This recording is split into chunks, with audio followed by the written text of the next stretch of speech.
Welcome AJ maths. எடுத்துக்காட்டு 7.15 உயரம் 2 metre மற்றும் அடிப்பரப்பு 250 சதுர மீட்டர் கொண்ட ஒரு உருளையின் கன அளவை காண்க. இந்த கன அளவு கேட்டிருக்காங்க.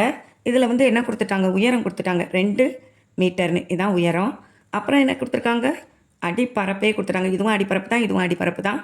இது என்னன்னு சொல்லுவோம், இது வட்டத்தின் பரப்பாக இருக்கும், πr ஸ்கொயர்டு. அப்போ πr ஸ்கொயர்டை நம்ம கையில் கொடுத்துட்டாங்க. எவ்வளோ தான், 250 சதுர மீட்டர், மீட்டர் ஸ்கொயர்டுன்னு எழுதலாம்.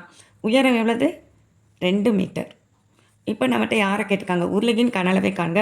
உருளையின் கன அளவு ஃபார்முலா என்ன நமக்கு தெரியும், πr ஸ்கொயர்ட் ஹச். இங்கே பாருங்கள், πr ஸ்கொயர்டு நம்மகிட்ட முழுசாகவே இருக்குது, இங்கே இருக்குது, ஹச்சும் இருக்குது. அப்படியே அப்ளை பண்ணிட வேண்டியதான்.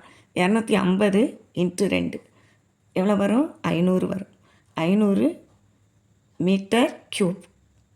இதுதான் உருளையின் கன அளவு. அப்போ உருளையினுடைய கன அளவு அடிப்பரப்பு கொடுத்துருக்கிறனால, கட்சி கொடுத்துருக்கிறனால ஈஸியாக கண்டுபிடிச்சிட்டோம். இது ஒரு முக்கியமான சமம், நல்லா பார்த்துக்கோங்க.